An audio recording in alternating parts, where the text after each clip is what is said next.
नमस्कार, आप देख रहे हैं संगम टीवी। मैं हूं आपके साथ अजय प्रजापति। देखेंगे लगातार सुमेरपुर कस्बे में पर्यावरण संरक्षण समिति के द्वारा पौधे लगाने की जो पहल रखी गई थी, लगातार पौधे लगाते देखे जा रहे हैं। इसी क्रम में आज जो है एक नए जोड़े की जो यहाँ पर जो पौधा लगाया गया है, गैती तपोभूमि में विरक्त आश्रम में पौधा लगाया गया है। कौन सा पौधा लगाया गया है, क्या सोच कर लगाया गया है, इनसे बातचीत करने का प्रयास करेंगे। जी भैया, क्या नाम हुआ? हमारा नाम करण है। और देखा जा रहा है आप जो है जिंदगी की शुरुआत एक पौधे लगा करके किए हैं, तो ऐसे कहाँ से ऐसी सोच बनी आप? हमारी शादी हुई है 22 फरवरी 2024 को।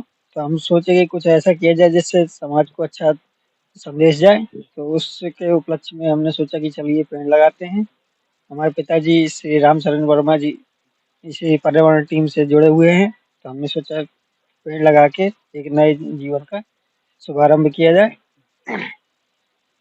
बिल्कुल, कहीं न कहीं जब ऐसे शुभ कार्य होते हैं तो एक ऐसा जो है यादगार पल बना दिया जाता है कि वो हमेशा याद रहने वाला। जैसे कि इन्होंने बताया कि इनकी शादी जो है 22 फरवरी को हुई थी और आज इन्होंने इस ऐसे जो है आश्रम में, विरक्त आश्रम में जो पौधा लगा करके नए जीवन की शुरुआत के लिए यादगार रहेगा। अब हमारे साथ में भैया की जीवन साथनी हैं, इनसे ज़रा बातचीत करेंगे। जैसा कि आज पौधा लगाया गया है, कैसा महसूस कर रही हैं आप? अच्छा। कभी सोचा था आपने कि जहाँ आपकी शादी होगी तो आप जो है ज़िंदगी की शुरुआत एक पौधे के लगा करके करेंगी? हम्म, तो आपको जो है ऐसा एक परिवार मिला है जो पर्यावरण प्रेमी हैं, तो कैसा महसूस कर रही हैं? क्या संदेश देंगी समाज के लिए? बहुत अच्छी पहल है और मैं भी इनके द्वारा प्रभावित हूँ। अच्छा लगा, बहुत अच्छा लगा। बिल्कुल, कहीं न कहीं जो है ये पहल बेहद सराहनीय है। अब चलते हैं हम इनके जो पिताजी हैं, इनसे भी बातचीत करने का प्रयास करेंगे। और जो पौधा लगाया गया है, सीता अशोक का पौधा था, बहुत ही जो है अच्छा इन्होंने जो है कार्य किया है। सर, क्या नाम हुआ और कि क्यों आपने जो ऐसा सोचा कि पौधा लगाया जाए, पौधे लगा कर के ही जो है शुरुआत की जाए? पर्यावरण से देखिए हम जुड़े रहे हैं शुरू से। और बाबा के ज़माने से बाबा भी हमारे यही पे कार्य करते थे। और यहाँ पर्यावरण संरक्षण समिति में आकर के हमने जितना बन सका उतना किया। और समाज की भलाई के लिए ये अच्छा कार्य है और सब लोग करते रहें, सब लोग जुड़ें, अच्छा अनुभव होता है। सीता अशोक का पेड़ क्यों लगाया गया? बहुत सारे पेड़ रहते हैं लगाने के लिए, बहुत सारे ऑप्शन है, तो सीता अशोक का ही क्यों लगाया गया? तो टीम के माध्यम से ये होता है कि अच्छे अच्छे पेड़ जो आदमी को ज़्यादा जानकारी नहीं है वो पेड़ लाए जाते हैं और उनको लगवाया जाता है। और हमारे साथ में ग्रीन मैन से अपनी जो है पहचान बना चुके सुमेरपुर कस्बे के संतोष जी हैं, इनसे बातचीत करेंगे। जी सर। और अभी आपने सीताशोक के बारे में पूछा, तो ये सीताशोक त्रेता युग का पेड़ है। सीताशोक वही पेड़ है, उसी की ये प्रजाति है जहाँ श्रीलंका में जब सीता जी को रावण अपहरण करके ले गया था, तो इसी सीताशोक के नीचे सीता जी ने मतलब समय अपने दुख भरे दिन काटे थे। अच्छा, तो चाहती सीता तो रावण कह रहा था मेरे महल में चलिए, बहुत अच्छी अच्छी सोने के महल है, लेकिन सीता जी ने जानते थे कि ये जो पेड़ है यही मेरा संकट हरने वाला। और ये प्रजाति श्रीलंका से आई हुई है। और इस पेड़ में ये खूबी होती है, इसमें बहुत बड़े बड़े लाल फूल खिलते हैं। और रही बात, ये हम लोग पेड़ बहुत दूर से मंगाए हैं और हम चाहते हैं हमारे जो ये तपोभूमि है इसको हम विशिष्ट पेड़ों से सजाएं ताकि हमारे आने वाली पीढ़ियां इसका आनंद लें। लगातार देखा जाता है जब भी कोई शुभ कार्य होता है या बर्थडे हो किसी का या जो है एनिवर्सरी हो, ऐसे जो तमाम आयोजनों पर जो है पौधा लगाने की ये परंपरा आप लोगों ने डाल रखी है, तो ये कब तक जो है चलने वाली है? ये निरंतर चलेगी, हमेशा चलेगी, क्योंकि पर्यावरण से ही सब कुछ है। अगर पेड़ है तो जीवन है, मनुष्य का जीवन बगैर पेड़ के नहीं है। तो इस कार्य को हमारी पर्यावरण संरक्षण समिति लगातार बीते 7 वर्षों से कर रही है और ये अभियान निरंतर चलता रहेगा। हमारे जो धार्मिक महत्व के पौधे हैं उनको हम लोग रोपित करते हैं, उनको संरक्षित करते हैं, उनको आगे मतलब इतना बड़ा बना देते हैं। इतना बड़ा बनाने का लगातार प्रयास रहता है कि धार्मिक महत्व के पौधे के नीचे लोग बैठकर अपना जीवन, अपनी सांसें वहाँ पर बढ़ाएं और अपना जीवन आनंदमय व्यतीत करें। यही लक्ष्य पर्यावरण संरक्षण समिति का है और ये निरंतर अभियान हमारा जारी रहेगा। लगातार देखा जाता है आप लोगों की टीम के माध्यम से पौधे लगाए जाते हैं और प्रयास ये किया जाता है कि पर्यावरण में ऐसी कोई कमी न आए और जैसे कि कहते हैं पौधे हमें ऑक्सीजन देते हैं। आप लोगों के द्वारा लगातार प्रयास किया जाता है लगाने का, और यहाँ देखा जा रहा है कि लगातार जो है पेड़ों की कटान शुरू है, इस पर क्या कहेंगे आप? देखिए, हर समय पर दैवी देव और दानव प्रवृत्ति के लोग हमेशा रहे हैं। देव हमेशा अपना अच्छा काम करते रहे हैं, दानव जो रहे, राक्षस जो रहे, वो प्रकृति का हमेशा विनाश करते रहे, लेकिन उनकी कभी जीत नहीं हुई। जीत हमेशा देवताओं की हुई है और आगे भी देवता ही जीतेंगे। ये पर्यावरण संरक्षण समिति ही जीतेगी और हम निरंतर इतने पौधे लगाएंगे कि इन दानवों को चाहे जितने पेड़ काटें, इनके लिए हमेशा रहे मतलब वो बलिदान के रूप में चाहे जितना करें। लेकिन एक दिन ऐसा आएगा, क्योंकि अभी लोग हमारे समझ नहीं पा रहे हैं कि ये महत्वपूर्ण कितने पौधे हैं हमारे लिए। इस वजह से कुछ लोग बेच देते हैं अपने पौधों को इन काटने वालों को। तो जैसे जैसे ही उनको क्या कहते हैं, इस बात का आभास होगा कि ऑक्सीजन के बगैर, पेड़ के बगैर जीवन नहीं है, तो वो इन राक्षसों का विरोध करेंगे और हमारे साथ शामिल होकर देवतुल्य जो हमारे कार्यकर्ता है उनके साथ सम्मिलित होकर निरंतर पौधे लगाएंगे और इस कस्बे को हमारा भरा बनाकर बिल्कुल ऑक्सीजन कर देंगे। क्या है कि आपकी टीम जो है ऐसे लोगों का विरोध करेगी, कभी जो है आगे आए कि इसमें जो लड़ाई लड़ने का कार्य करेगी? बिल्कुल करेगी। जब समय आएगा, जब हमारे साथियों की संख्या बढ़ जाएगी, दानवों की संख्या कम हो जाएगी, क्योंकि मुट्ठी भर लोग शासन प्रशासन के सहयोग से ये वृक्ष काटने का काम कर रहे हैं। ऐसे आदेश शासन से मिल जाते हैं उन लोगों को कि जलाऊ लकड़ी के नाम पर उन्हें पेड़ काट रहे हैं, उनके चोरी छिपे अन्य पेड़ों को, जो कीमती पेड़ हैं, जो हमारे धार्मिक पेड़ हैं, उनको भी वो काट ले जाते हैं। तो एक समय ऐसा आएगा कि ये धार्मिक पेड़ हमारे बचेंगे और जलाऊ लकड़ी के नाम पर जो काटने का काम जारी है ये अपने आप बंद होगा। और शासन प्रशासन से भी हम मांग करेंगे कि ऐसा कोई बुंदेलखंड में ऐसा कोई आदेश जारी करें, क्योंकि हर वर्ष करोड़ों पौधे लगाने का लक्ष्य रखा जाता है, पौधे लगाए जाते हैं, लेकिन ये राक्षस टाइप के जो लोग हैं जो पेड़ को काट रहे हैं, इनकी वजह से वो बच नहीं पा रहे हैं। तो हम शासन प्रशासन, मुख्यमंत्री जी से मांग करेंगे कि बुंदेलखंड में कोई ऐसा आदेश लागू किया जाए कि बिना आदेश के, बिना परमिशन के कोई भी पेड़ काटा ना जाए। बिल्कुल सही कहा। अभी जो है गर्मी लगातार जो है देखी जा रही है कि बढ़ रही है। अब जो है लोग पेड़ों की छांव की तरफ ही भागेंगे, तब उन्हें पेड़ की जो है महत्व के बारे में जानकारी होगा। हमारे साथ में सर हैं, सर थोड़ा अपना अनुभव देंगे और हम सब लोगों को, हमारे दर्शकों को जो बताएंगे क्या अहमियत रखता है एक वृक्ष।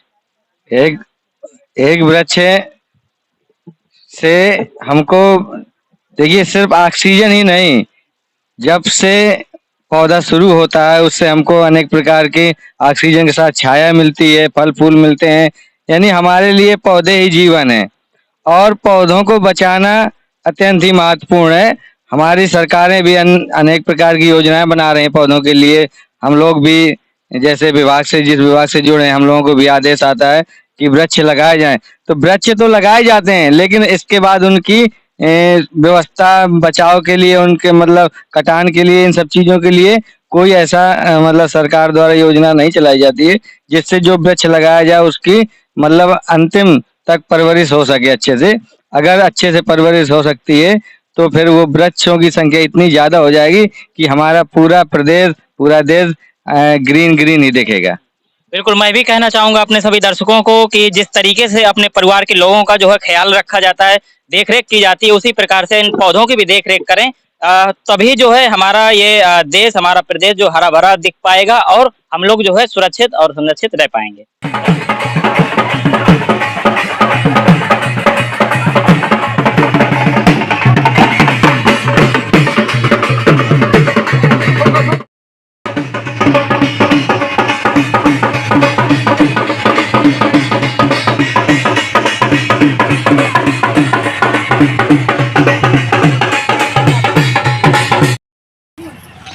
तो इस तरह से ये सीता शोक का पौधा समर्पित किया गया।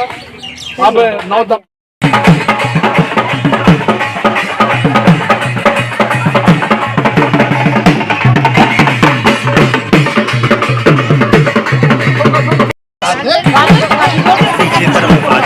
आप लोग पीछे आ सकते हैं, आप लोग आइए ना इधर से।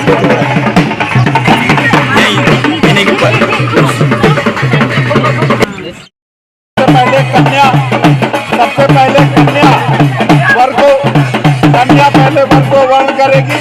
तो आप महाराज जी को साक्षी मानते हुए एक बार कन्या ने पुनः अपने वर को चुना और हमारे वर भी अब अपनी कन्या को माला पहनाएंगे और ये पुनः एक बार जयमाल का अवसर प्राप्त हुआ। दोनों लोगों को इस तरह से वर वधू एक दूसरे को माला पहनाएंगे। तो पहले मैं कन्या से अनुरोध करूंगा कि वो वर को माला डाले। नववधू पहले माला डालेगी, डालिए माला डालिए, सहेलियां उसका साथ दे भाई। अब इसी तरह से हमारे भतीजे जो वर के रूप में मौजूद है वो कन्या को माला पहनाएंगे और ये पुनः माल्यार्पण का कार्यक्रम दो जोड़ों का एक साथ संपन्न हुआ। कल भी यहाँ 11 जोड़ों का माल्यार्पण हुआ था। वर वधू को माला पहनाएंगे। पहले मैं कन्या से अनुरोध करूंगा कि वो वर को माला डाले। नववधू पहले माला डालेगी, डालिए माला डालिए, सहेलियां उसका साथ दे भाई।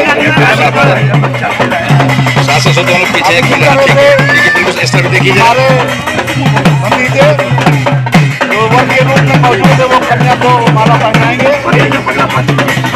और माल्यार्पण का कार्यक्रम दो जोड़ों का एक साथ संपन्न हुआ।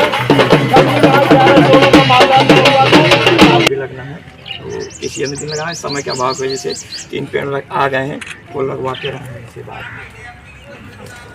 इसी हफ्ते लग जाएंगे और इन्हें कंप्लीट करें। उसके बाद कुछ स्वल्पाहार की भी व्यवस्था की गई है। अभी बहुत बकाया है। स्वल्पाहार करके जाएंगे और उसके पहले जो हमारे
अगर आपको हमारा वीडियो पसंद आया हो तो हमें लाइक करें, सब्सक्राइब करें और ज्यादा से ज्यादा शेयर करें और हाँ, बेल आइकॉन दबाना ना भूलें ताकि हर खबर का अपडेट आप तक पहुंचे तुरंत।